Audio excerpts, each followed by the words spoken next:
You know, she never really made excuses for herself or her behavior. She just kind of told it like it was. And I always felt a measure of sadness for Lisa, because when I would watch Lisa talk, she had, again, that just measure of sadness emoting from her. Her mom wasn't really excited to be pregnant. According to Lisa, she was more concerned about gaining weight. Priscilla was more concerned about getting fat and big in pregnancy. And Lisa Marie just said, quote, "I was a pain in her ass immediately, and I always felt like she didn't want me," end quote. So why are you fighting Riley, the granddaughter of your ex-husband? Why is Priscilla carrying on, in my mind, like a widow and not the ex-wife that she is? Riley is actually the blood relative. Riley is part of the Elvis Presley dynasty, just like Lisa was, not Priscilla. And they're suing Priscilla for a breach of contract. They're suing her for fraud. How apt, right? Because she sued Elvis for fraud in 1973. Hey guys, welcome back to the channel. My name is Jennifer. If you are new, welcome. I am so happy to have you. Today, we are going to take care of business, my friend. TCB, that was Elvis's motto, taking care of business, baby. And I think we need to take care of business because this is crazy. In this video, I want to talk about Elvis's legacy. I want to talk about all the crazy headlines surrounding Elvis's ex-wife, Priscilla Presley, who divorced Elvis way back in 1973. I want to talk about Lisa Marie, who is Priscilla and Elvis's only daughter, who tragically died in January 2023. I want to get into all of it. And this story is kind of big. There's a lot of moving parts. So I just wanted to just unpack and break a lot of this down for you in kind of bite-sized chunks so you can maybe follow along a little more easily. Because if you just started just looking into the headlines and the lawsuits and the accusations and things, it gets a little muddy, it gets a little crazy. So let's just kind of start from the beginning. So what I want to tell you guys first off is I have been a diehard Elvis fan since I've been 13 years old. Now I was only 3 when he passed away in August 1977. I remember my mom telling me the story. She's cleaning house, she hears over the radio that Elvis passes, and then she starts crying. So Elvis has always been beloved in our house. But when I was 13, it was the 10th anniversary of Elvis's passing. And at that time, it was just pretty much Elvis mania everywhere. It was like a revival of everything Elvis. And I was old enough to really start getting into it. I watched TV shows about him. I read books about him. I bought magazines about him. I started getting into my mom's old record collection, really listening to the songs. A lot of the songs I remembered from when I was young, but then I was even listening to more and more songs that I had never even heard of, his entire music catalog. And I was just completely overwhelmed, not just by how handsome and charismatic and magnetic he was, but just how unbelievably kind and talented the man was. He was the king of rock and roll, okay? I've been to Graceland twice. First time I took my mom as a special trip, just her and I. The second time I took my kids, they were 9. They also love Elvis and his music. So Elvis in our house has always been a family affair. And you know, I was really devastated hearing that Lisa Marie Presley had passed in 2023. Like her dad, she had struggled through a lot of troubled relationships and a lot of sadness and loneliness in her life. And you know, it seems like the Presley legacy was always one of early death and tragedy. Elvis famously lost his own mother, Gladys Presley, when she was just 42 years old. So she was very young. Elvis passed at the tender age of 42 himself. And they all had troubled lives and troubled pasts. So it was just really sad to know that she had passed so soon and so tragically. Now, growing up, I had read Priscilla Presley's 1985 autobiography chronicling her life with Elvis called Elvis and Me. And I had always had the idea of Priscilla being the real defender of Elvis and the Presley legacy. And, you know, she was an actress on Dallas, I remember, in the 80s. She was in the Naked Gun movie with Leslie Nielsen. You know, she had a lot of projects going on in her own career as well. But first and foremost, she was the one that single-handedly turned Graceland into the national American treasure that it is today. Graceland is the second most visited house in the United States, just following the White House. So Graceland is a really big deal. So she was the staunch defender of Elvis and his legacy, and she basically turned everything around after Vernon Presley's death in 1979, when the Elvis estate was basically in debt. She strove and struggled to not only preserve Elvis's legacy, but, keep it going for generations to come. And to Priscilla's credit, she did do that. Now, thinking about Lisa Marie, I had always grown up looking at Lisa Marie, first of all, a carbon copy of her father. Anybody that looks at Lisa Marie's face sees Elvis. She is a carbon copy of her father. And I always felt that she was just like him in emotional temperament. Elvis was a very vulnerable, very soft-spoken, charismatic person. He wasn't a braggart.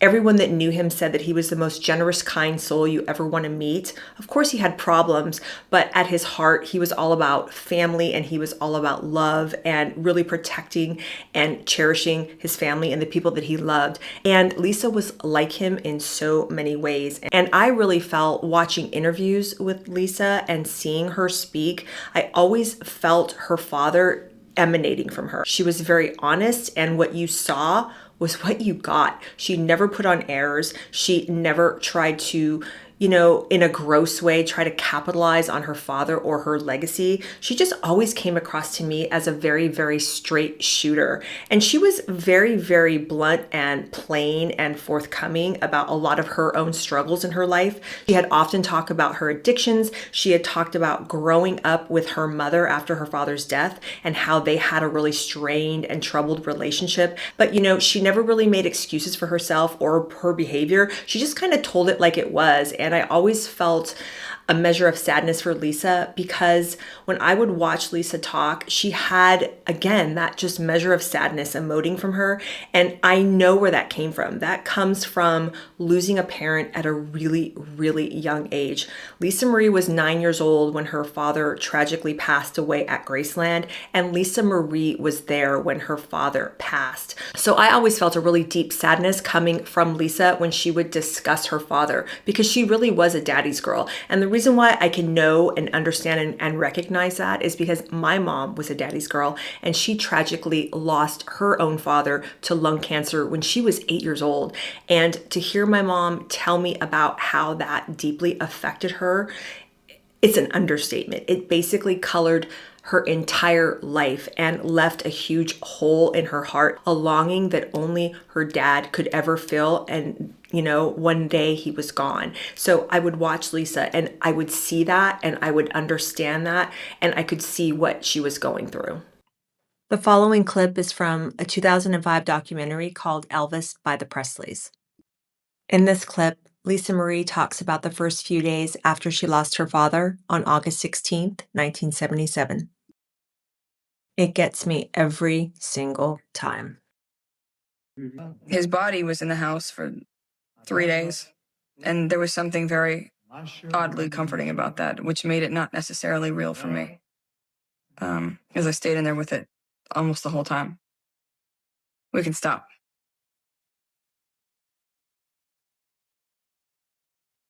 So I was very, very sad to hear of Lisa Marie's passing, but I was also a little bit happy that at the very tail end of her life, everyone was celebrating the 2022 Baz Luhrmann film Elvis, starring Austin Butler. It was nominated for Golden Globes and Academy Awards, and Lisa had gone on record and was even in interviews with Austin talking about the movie, celebrating Austin and his performance. There is one interview in particular where it's her and Austin sitting in the famous jungle room at Graceland, and you can visibly see Lisa getting so worked up and emotional with Austin sitting next to her. Lisa Marie talks about, there was this project. She had no idea what it was going to be. She had no idea how her father was going to be portrayed. She had no idea where Baz was going to take this movie. And so in this interview, Lisa's basically saying, I was sitting there white knuckling it because I was just petrified about what are they going to do? How are they going to discuss my father? How are they going to portray his legacy? What am I in for? And then she says that, halfway during the movie, she could just finally breathe and settle, because she really felt like Austin was channeling her father, but in the most authentic and loving way possible. And you could just almost see it was a healing thing for Lisa. And, she hugs Austin and she embraces him, and Austin saying, that is the greatest endorsement I could ever get, to have Elvis's daughter sit here and tell me that she's proud of my performance, she's proud of me, and for her to take comfort and love in that, knowing that so many people still loved and just wanted to preserve the legacy of her dad. Lisa Marie was in the audience at the Golden Globes in 2023 watching Austin Butler accept the Best Actor Award for Elvis, and she was just so proud, and I'm just really happy that she got to experience that moment. But tragically, we all know what happened a few days after that. She tragically died of cardiac arrest in a hospital. It was just a terrible, terrible thing. It came out in July 2023 that her official cause of death was from a small bowel obstruction from a previous surgery, but she initially went into cardiac arrest after collapsing at home in January 2023. So yeah, I always looked at Lisa as a really beautiful and somewhat lonely and troubled soul. She did have a little bit of a weird past. Back in 1994, I was 20 years old, and I remember watching MTV News and finding out that she had married Michael Jackson, out of nowhere. No one saw that one coming. We all thought that was pretty crazy. She was married to him for only 20 months. And so many people, would say stuff like that was a marriage for publicity. Maybe she was doing it to kind of rebel against her mom, because even back then she was having difficulties, all kinds of difficulties with her relationship with Priscilla. She didn't even tell her mom that she married Michael Jackson, and Michael Jackson was her second marriage. Lisa Marie was married 4 times in her life. So she was first married to Danny Keough, and that's who she had her children Benjamin and Riley with. That was the first marriage. Then she married Michael Jackson in 1994, and apparently back in the day, she went on the Oprah Winfrey Show with her mom Priscilla, and Priscilla basically disclosed that Lisa Marie didn't tell Priscilla about the marriage to Michael Jackson. Priscilla heard about it on the news just like everyone else. So what does that tell you? But anyway, we will get into that. So, Lisa Marie wasn't without her own share of controversy as well. Lisa was a very loyal individual and kept very good relationships with her first husband and with Michael up until his death, even though I don't know if they were super, super close. But again, she did speak fondly of him after his death. And after she was married and divorced from Michael Jackson, she pretty much stayed out of the limelight for quite a bit. She was married to Nicolas Cage for like a brief wink, but for the most part, she never really had her face and her story out in the press and in the public like so many celebrities do. She wasn't really into feeding the PR machine. Like I said, that's what I really liked about her. Just, a straight shooter, wasn't there to leech off her father's legacy. She was just a woman raising her kids. And she also released her first album back in 2003, first single that she released from that album called Lights Out.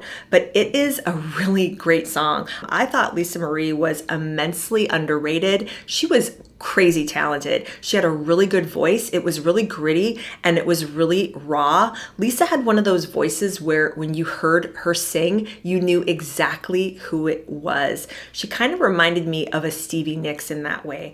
When you hear a Stevie Nicks song, you know it's Stevie, right?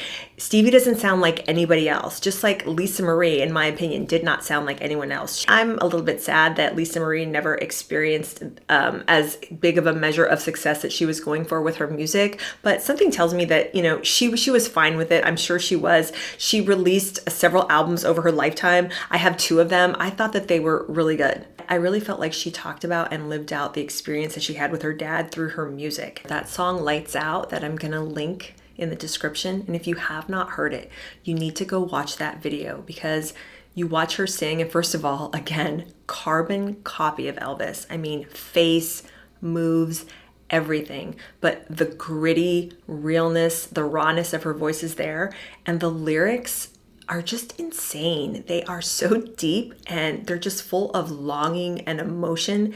And in the song, she says, "Someone turned the lights out there in Memphis. That's where my family is buried and gone. Last time I was there, I noticed a space there next to them in Memphis in the damn back lawns." So she's talking about, every time she's at Graceland and she goes to visit her family, They're all there. They're all buried there. Her grandparents, Gladys and Vernon, her dad. And when she wrote those lyrics back in the early 2000s, she is talking about that space that's left for her there in Memphis so that she can be buried with her family at Graceland. And then can you imagine when her son Benjamin committed suicide in 2020, he's now buried there, how much more poignant those lyrics had to have been for Lisa. It's just, it's crazy. I'm almost feeling like I'm gonna tear up a little thinking about it. But yeah, just a lonely, troubled, deep, yet honest and kind soul. I always felt that and got that about Lisa. So before we move on from Lisa and talk about Priscilla, Lisa Marie wanted to write an autobiography about her life. And in 2022, she approached her daughter, asking her daughter to help her finish it. And just a few months later, she was dead. So Riley took on the task of finishing her mother's massive memoir that she had, all her notes, and she finished it for her mom. The book was released in the fall of 2024. And in this book, Lisa chronicles her really troubled relationship with her mom. She talks about how she really felt that her mom did not have any maternal instincts at all. For example, when her mother was pregnant, her mom wasn't really excited to be pregnant. According to Lisa, she was more concerned about gaining weight. Priscilla was more concerned about getting fat and big in pregnancy. And Lisa Marie just said, quote, I was a pain in her ass immediately and I always felt like she didn't want me, end quote. And also, to be fair, by all accounts, she does say that, she was a difficult child, especially after Elvis passed. And, she really felt like the only way her mom could maybe get a handle on her was being so unbelievably strict. And it was just really, they were always butting heads the entire time that she was a teenager. But apparently in 2006, they started to repair the bonds in their relationship and started to get closer. So fast forward to 2016, and Lisa Marie Presley is in a bitter divorce battle with her then husband, Michael Lockwood. Apparently, Lisa Marie had found some disturbing images on Michael Lockwood's computer involving children. And while she was embroiled in this divorce battle, she was trying to, gather evidence, and she was obviously fighting this battle with him. Now, there was an investigation following Lisa Marie's allegations against Michael Lockwood, and there was found no supporting evidence to substantiate Lisa Marie's claims. But regardless, because of what had happened between Lisa Marie and Priscilla, because Priscilla had refused to sign a deposition against Michael, Lisa Marie and Priscilla's relationship once again became troubled and became fractured. That book was called From Here to the Great Unknown, and there's even more disturbing stuff coming out of it. Lisa Marie claimed that she was molested by Priscilla's boyfriend at the time when she was living with her mom. His name was Mike Edwards, and I've got an article pulled up here from the New York Post. And it says, after the death of her dad, Elvis Presley, in 1977, Lisa Marie moved full-time to Los Angeles to live with her mom, whom she had a tumultuous relationship with throughout her life. And she alleges in the book, From Here to the Great Unknown, that Priscilla's boyfriend, Michael Edwards, came into her room in the middle of the night and, quote, this is in the article, ran his finger up her leg, okay? And he said he was going to teach me what was going to happen when I got older. She was 10 years old at the time. And she says, quote, this is Lisa, he was putting his hand on my chest and saying, a man's going to touch me here and there. And he put his hand between my legs and he said, they're going to touch you there. And I think he gently kissed me and then left that night, end quote. And that's crazy enough. So the article continues. She allegedly told her mom the next day, recalling in the book how Priscilla, quote, flew into her room and slammed the door. Eventually, she called me in and said that Edwards wanted to apologize. And apparently, according to the book, Edwards was apologizing, saying, oh, I'm sorry. That is what they do in Europe to kind of like teach kids or something, whatever that's supposed to mean. And then Lisa Marie further claims in the book that the alleged abuse didn't stop there, that it continued for several years. Hey, I needed to pop in here into the video before we continue with it because I should have mentioned a little bit earlier that Priscilla Presley has recently released another autobiographical book.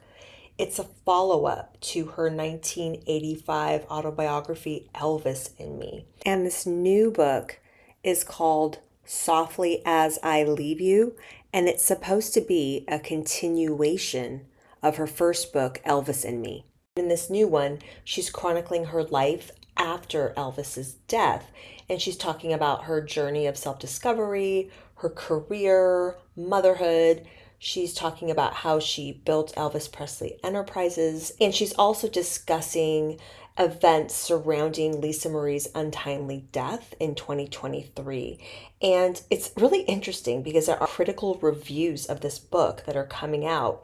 Reviewers are saying that it's overly cautious and it's a really self-protective, kind of narcissistic narrative. Basically talking about how they feel like it's Priscilla's direct attempt on damage control because she needs to answer a lot of the claims that Lisa Marie put forth in her From Here to the Great Unknown. And it's really interesting because, for example, the Washington Post is talking about this book saying, quote, "It's written by someone whose desire to keep up appearances has won out over her desire to be known." So all very interesting about how this new memoir of Priscilla's is now being received. But let's get back to the video. So in this current book that Priscilla is writing, she's offering a little bit of a conflicting narrative. On one hand, she's acknowledging it and saying that, it was like a terrible thing that happened. But then at the same time, she's also saying that she really feels that, Lisa never really came to her when it was happening to tell her what was going on. It's just really weird that I guess apparently even after that initial confrontation, when Lisa told her mother what was going on, Priscilla confronts this man and then he kind of offers this weird half-hearted apology that Priscilla still felt conflicted about it. And she's saying in her new book, Priscilla, that, she didn't really understand Lisa's allegations at the time and they didn't make sense to her because she never really felt like her daughter never said anything up to that point. And then now reading Lisa's words in Lisa's own autobiography, she feels conflicted and she's struggling with it because she never really heard the whole story until after Lisa has passed. So she's never going to get closure because of that. According to Lisa in her book, that this abuse continued.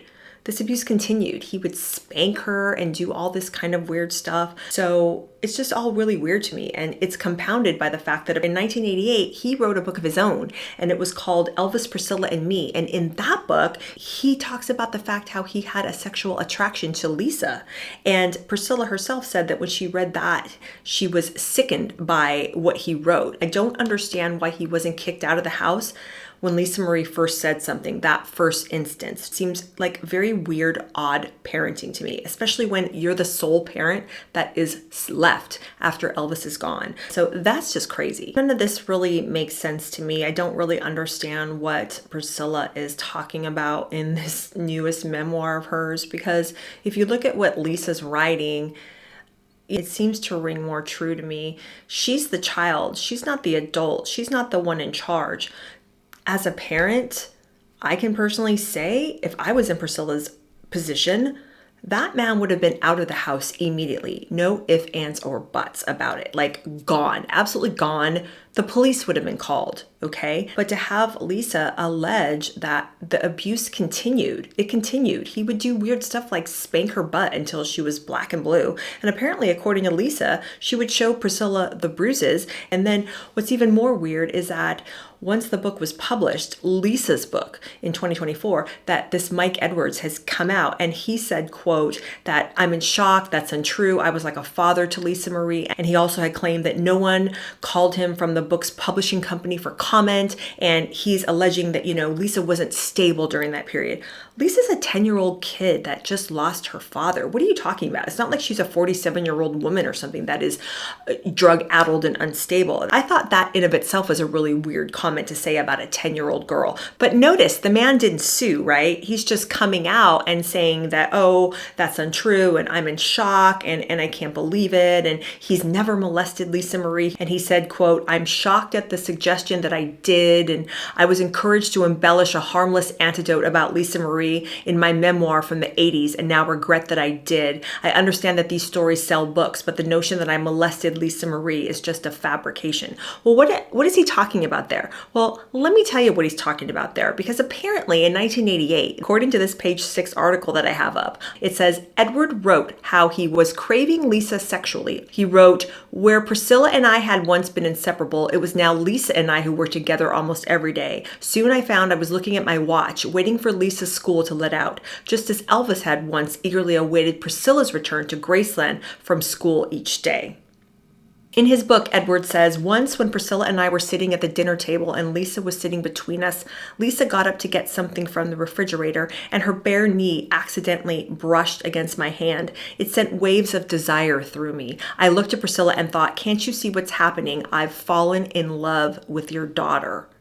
Edwards was with Priscilla for 7 years, from 1977, until 1984. And their relationship, according to Lisa Marie, was full of violence. So something tells me that there were a lot of situations, in my humble opinion, there were a lot of situations that ensued after that initial confrontation when Lisa Marie first told Priscilla about this. So as you can see, hearing all these stories, listening to all these types of things, Priscilla's name in the news more and more, all this kind of stuff, made me think that she's probably releasing this book now because as Priscilla gets older, I don't think she wants her legacy damaged by anything, least of all her daughter. And her daughter can't really speak now except through the words of her autobiography and in past interviews and things that we know that happened between her and Priscilla. But her daughter can't really speak and defend herself anymore. So Priscilla, in my personal opinion, feels that she is going to preserve and protect her own legacy. And she's going to now speak out and try to be in defense of some of these claims that came from Lisa Marie in her book. So that was Lisa. That was Lisa's perspective. You know, Lisa chronicling her feelings about her dad and her life and her feelings about her mom and her relationship with her mom and all that. But now moving on from Lisa, talking about Priscilla, okay? I have always liked Priscilla. I have always thought she was a beautiful woman, a very smart, savvy businesswoman. She basically just took Elvis's legacy, made sure it was preserved, turned Graceland into the massive success it is now. You know, Elvis died in 1977, and when he passed, Vernon Presley was in charge. He was the official trustee. And after Vernon passed in 1979, that's when Priscilla really came into her own and took the helm of Elvis Presley Enterprises. And when I say Elvis Presley Enterprises, she's the one that started it in 1979, because when Elvis died, he didn't have a whole heck of a lot of money. There were debts, there were things that needed to be taken care of. She wanted to preserve Graceland. She never wanted it to be out of the Presley family name. And in 1982, she opened the doors of Graceland formally to the public. So amazing success, right? So then fast forward to 1993, and Lisa Marie turns 25, and it is then officially that she becomes head of the entire estate, the entire Elvis Presley estate. Lisa Marie is now in charge. But in the subsequent years, Lisa Marie was encountering a lot of her own financial struggles, you know, marriages, divorces, addictions, different things going on in her life. So in February of 2005, she ended up selling 85% of the interest of Elvis Presley Enterprises, and she sold it to an investor by the name of Robert Sillerman for a reported $100 million. And she used some of that money to repay some of the debts that she owned. But she was able to retain 15% ownership of Elvis Presley Enterprises, and she was also able to maintain Elvis's beloved Graceland home. So that still remained in her charge and in her care, and all the personal effects inside Graceland's private memorabilia still remained in control by Lisa. But what was sold was all the images and likeness and music, the catalog, everything around Elvis. That is what was sold in that deal. But now getting back to Priscilla. So now here we are in 2025. She's written another book, which is supposedly a sequel to her 1985 blockbuster book, Elvis and Me. This one is a continuation of her life after Elvis, all of her struggles, everything that she'd been through, her career, raising Lisa, all that. But in all the reading I've been doing about Priscilla lately, I had no idea that in May 1973, she sued Elvis for fraud, and she wanted the divorce case reopened because she felt that she was fraudulently left out and kind of kept in the dark about a lot of Elvis's financials. And she really felt like she was entitled to a heck of a lot more than what she got in the divorce. So she sued Elvis in May 1973 when he was still alive for more money. And after Elvis passed in 1977, she also sued the Elvis estate for remaining money from the divorce proceedings from 1973. And then in my research for this video, I also find out that in 1977, less than 4 months before Elvis's death, Priscilla placed a lien on Graceland for $494,000 as a way to pressure him to pay the remaining divorce settlement. So Priscilla really seems like she loves to sue people, as you will see more of in just a little bit. And I had no idea about any of this. It was crazy. She received a really good settlement after she sued him in 73. Apparently, according to the final divorce terms from October 73, she got shared custody of Lisa Marie. She got a $725,000 cash payment, and she got spousal and child support in addition to 5% of holdings of Elvis's publishing companies. So this lady's a pretty shrewd businesswoman, and she never remarried. She has retained the last name Presley and used it, depending on how you look at it, rather fairly or unfairly, for her own career and financial advantages. A lot of people would argue, hey, she did so much to preserve Elvis's legacy. Why shouldn't she be able to still hold on to that Presley last name? A lot of people really feel like she has just ridden that name like the golden goose that it is for her entire life, and that she will never give up that name, not until her dying day. So I guess depending on how you look at it. But where I started to look at all of this a little bit funny was after Lisa Marie's passing in January of 2023, I remember reading rumblings of this lawsuit that Priscilla had filed against Riley. And it was crazy because I'm hearing that Priscilla is suing Riley 2 weeks after Lisa Marie's death. She was trying to fight the validity of Lisa's trust because back in 2016, Lisa had removed Priscilla as trustee and placed her then two eldest children, Riley and Benjamin, as co-trustees. So after Benjamin passed from suicide in 2020, Riley was the sole trustee. So not 2 weeks after Lisa's death, Priscilla tried to fight the claims that Lisa put forth in that new amendment in 2016. So it never ended up going to court. Riley and Priscilla settled out of court, by all accounts, amicably. They released joint statements saying that we have settled this. It's a private family matter. Apparently, Riley had to pay out a $1 million lump sum from some insurance policies to help settle, some people say, some of Priscilla's debts, and that she has also agreed to give some other payments to Priscilla, but also to keep Priscilla on as a special advisor to the trust for the next 10 years. So I think what Priscilla is doing is kind of solidifying her position until her death. But in my personal opinion, what's really not sitting well with me is, why are you fighting that in the first place? I mean, Priscilla Presley is in her 80s. And at the time of Lisa Marie's death, she's an older woman. Why are you fighting the validity of something that Lisa Marie set forth almost 10 years ago now? Lisa Marie wanted her two eldest children in charge of everything upon her death. And now that Benjamin was gone, it was going to be Riley. So why are you fighting Riley, the granddaughter of your ex-husband? Why is Priscilla carrying on, in my mind, like a widow and not the ex-wife that she is? Riley is actually the blood relative. Riley is part of the Elvis Presley dynasty, just like Lisa was, not Priscilla. So in my opinion, that never really sat well. I don't understand why Priscilla felt the need to still regain control after all those years once Riley inherited everything that she did. So Priscilla has since come out and said that the lawsuit was not a personal attack on Riley and that it wasn't even a lawsuit. Priscilla called it a legal petition used only to clarify her role as trustee of Lisa Marie's trust. So she maintains that this petition was a misunderstanding and simply a request for legal interpretation, and that her and Riley remain on good terms.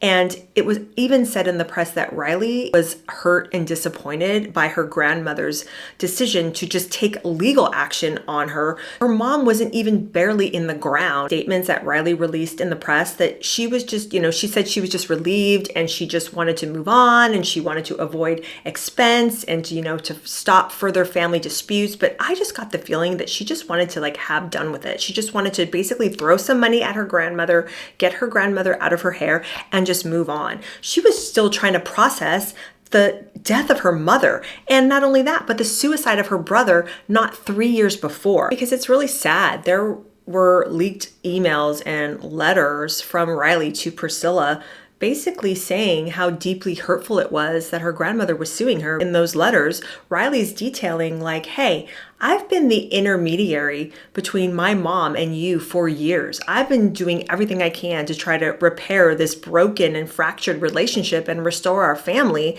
And here you're now suing me. What is going on? She even said, according to People magazine, Riley, that, I guess Lisa had at some points in between 2016 and the time of her death in 2023 wanted to take her mother to task and sue her own mother. And Riley was preventing Lisa from suing Priscilla. So she's basically here I am trying to be a peacemaker and now you're just attacking me with this lawsuit. But again, Riley is proving to be the consummate peacemaker because she released those joint statements saying everything's fine now, the family's intact, we are standing in solidarity, love and support and all that. I really admire the fact that Riley was able to rise above the fact, in my opinion, of her grandmother's greed and just stop it and just settle the lawsuit and give her grandmother what she wants. So to me, that just really speaks to what type of person Riley is. She is 50 something years younger than her grandmother, and she seems to have more common sense and compassion to want to stop a bitter legal family dispute so close to Lisa Marie's death. How sad that you kind of have to rein your own, almost 80-something-year-old grandmother at the time to try to rein her in and just throw some money at the problem and, give her what she wants so that we can come to an amicable decision. And she still released a statement, we're united, we're loving. And I'm thinking, wow, what a testament to the type of person that Riley is. And therein, what a testament to the person that Lisa Marie raised, the type of parent that Lisa Marie was, how she instilled compassion and love and respect in her daughter. And that's displayed in the way that Riley handled that lawsuit that Priscilla slapped her with not 2 weeks after Lisa died. So that just kind of started the wheels turning in my mind, thinking, maybe Priscilla isn't who we have thought she's been all these years. Maybe she really is a more menacing figure, a figure that's really out for herself and what she can get in regards to the Presley name. I mean, okay, fine, it's up to her whether she wants to remarry or not, but she is really desperately clinging to that Presley name, much like how I believe that Harry and Meghan hang on to those Duke and Duchess titles because it gives them relevance. I mean, yes, it's not completely a fair comparison because, Harry and Meghan have done everything they can to attack the British royal family, the monarchy of whom they are a part of, who gives them those titles.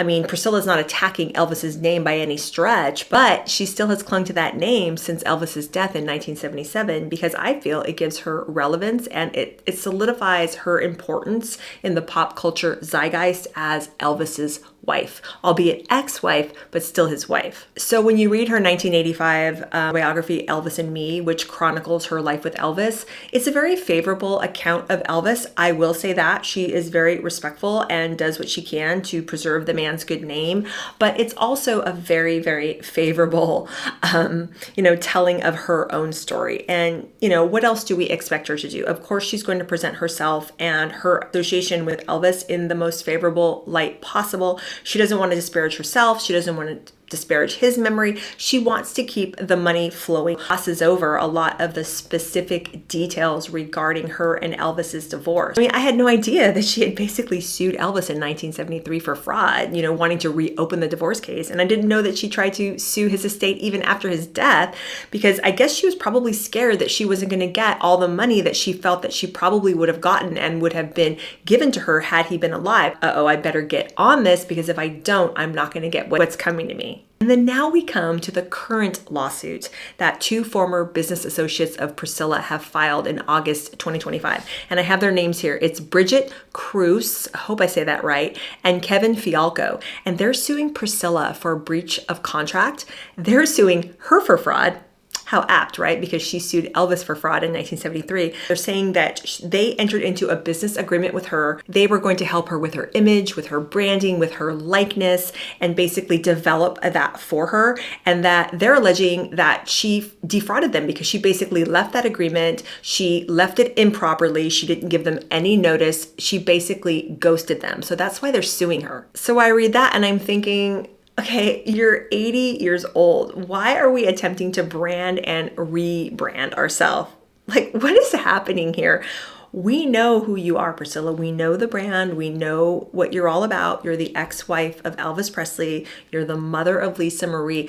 I don't understand why at 80 you're attempting to rebrand yourself and reposition yourself into the cultural domain here. Why? We know who Priscilla Presley is. We know that she started Elvis Presley Enterprises and all that.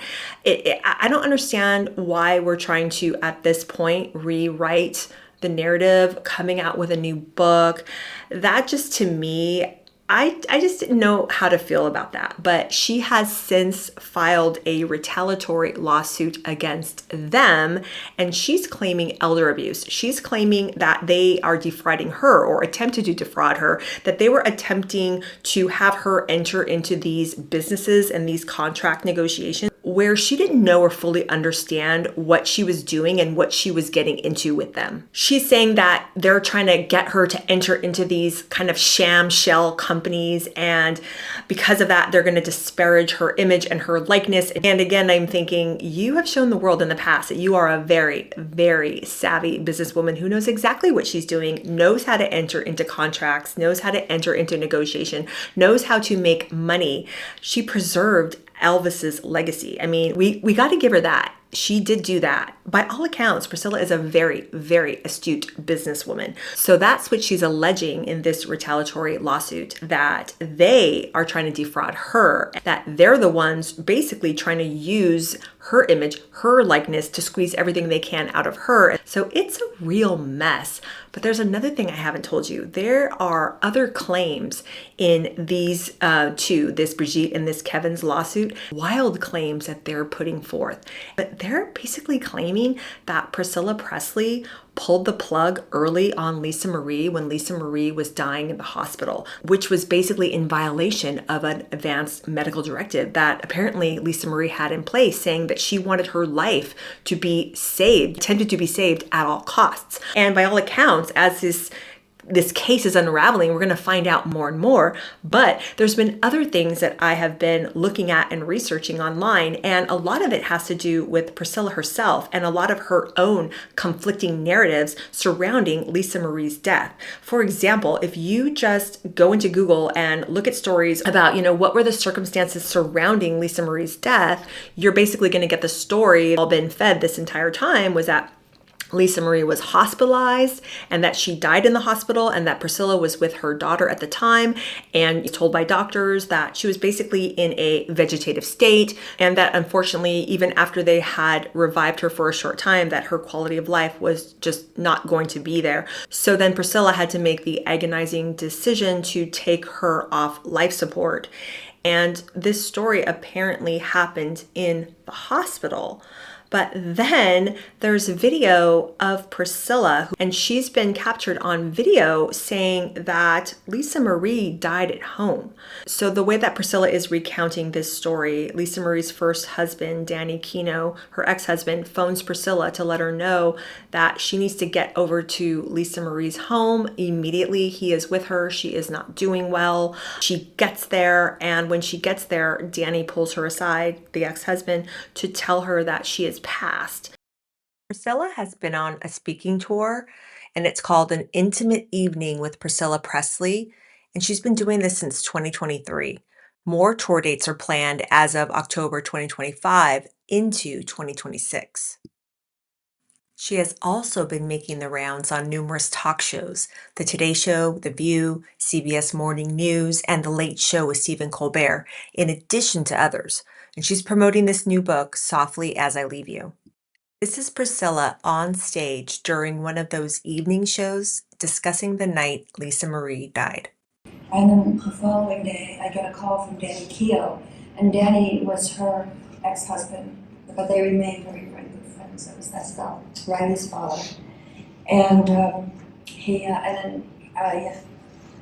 said, Priscilla, you need to come to the house. And I said, is everything okay? Is everything all right? He says, just, you need to come. And I go, okay, I'll come right away.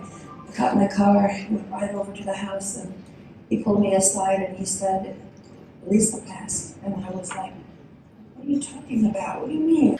Now, you watch a video like that and you're thinking, okay, did she pass at home? What's going on? I thought by all reports she had passed in the hospital. And then there's been also subsequent narratives coming out where Priscilla has said that, as soon as she saw Lisa Marie, she knew that her spirit had passed, that it was no longer her daughter there. So maybe that's what she means when she's on a stage recounting her daughter's death.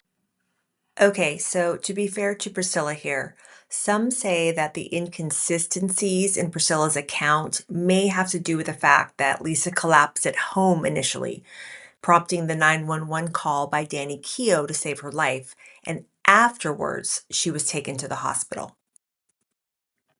I also don't know what Priscilla means when she said Lisa passed. Does she mean Lisa passed in spirit while still at her own home before she was officially declared dead later at the hospital? I don't understand. So I've got this People magazine article pulled up here, and it says Priscilla Presley reveals the final message she gave daughter Lisa Marie before her death. This article is from September 17th, 2025. It says Priscilla Presley is opening up about the final evening she got to spend with her late daughter Lisa Marie Presley at the 2023 Golden Globe Awards. In her new memoir, Softly as I Leave You, Life After Elvis, Priscilla recounts rushing to the hospital to be by Lisa Marie's side. Earlier in the day, Lisa Marie had been found unresponsive at home by her ex-husband Danny Keough, with whom she shared son Benjamin, who died by suicide at age 27 in 2020, and daughter Riley, 36. I knew from the first moment I walked into Lisa's hospital room that she was already gone, Priscilla writes in her book. She was hooked to a machine that was breathing for her, and she had a heartbeat. There was little brain activity. Her spirit, always so vital, wasn't there. Priscilla says she and the family were at the hospital all day long. Lisa really wasn't breathing, so she was on the ventilator, she says.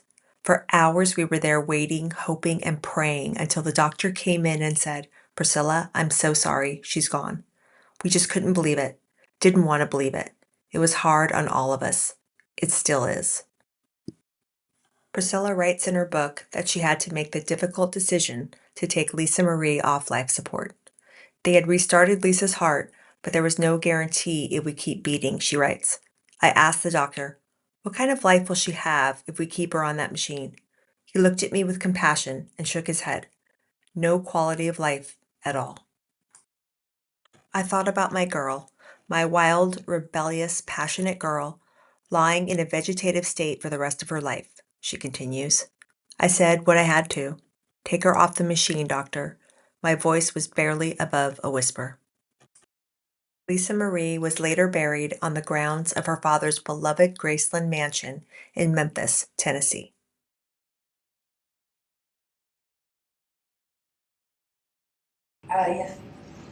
He said, Priscilla, you need to come to the house. And I said, is everything okay? Is everything all right? He says, just, you need to come. And I go, okay, I'll come right away.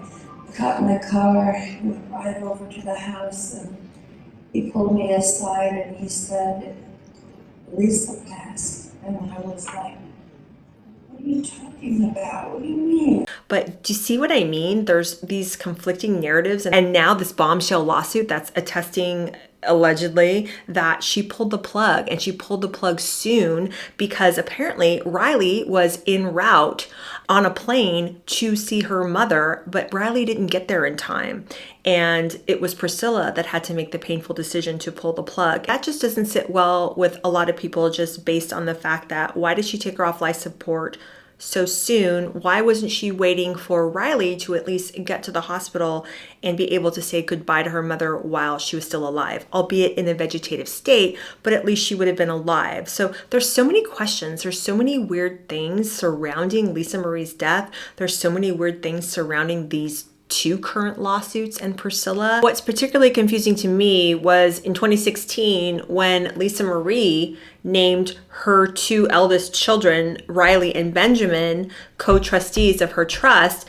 Priscilla was essentially removed. But what Brigitte and Kevin, the two former business associates of Priscilla, are alleging, they're asserting that Priscilla was trying to take Lisa Marie off life support sooner rather than later because she wanted to regain control, particularly as it pertained to an irrevocable life insurance trust. There's all these weird nuances to this case. And in addition to that, Brigitte and Kevin are also saying that after Lisa Marie's death, while they were still working with Priscilla, that Priscilla instructed them that you better make a positive spin on this to the press.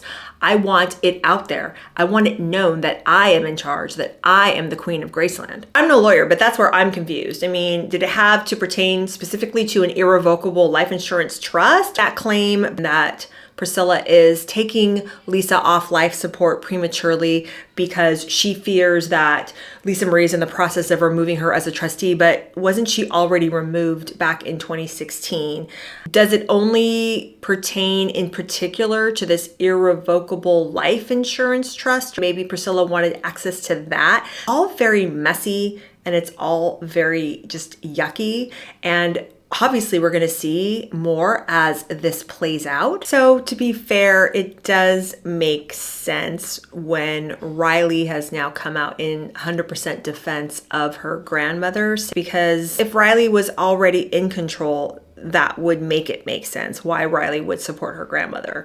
Again, doesn't completely erase the fact that 2 weeks after Lisa died, Priscilla has to go and sue her granddaughter. But, that's what that is, which isn't a really good look. But again, just attests to what a nice and generous spirit Riley is.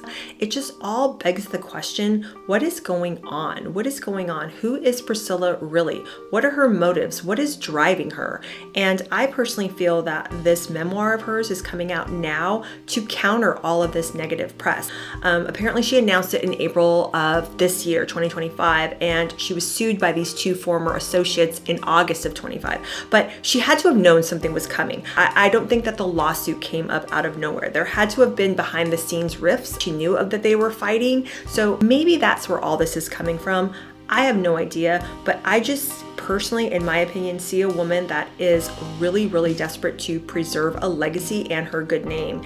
And she apparently is insisting, and I believe that she did get it in the terms of her agreement with Riley, that she is to be buried at Graceland. She really does want her name to remain pristine. Fortunately for her, she has a granddaughter that chose not to fight her, that chose not to take up a lawsuit and fight her grandmother.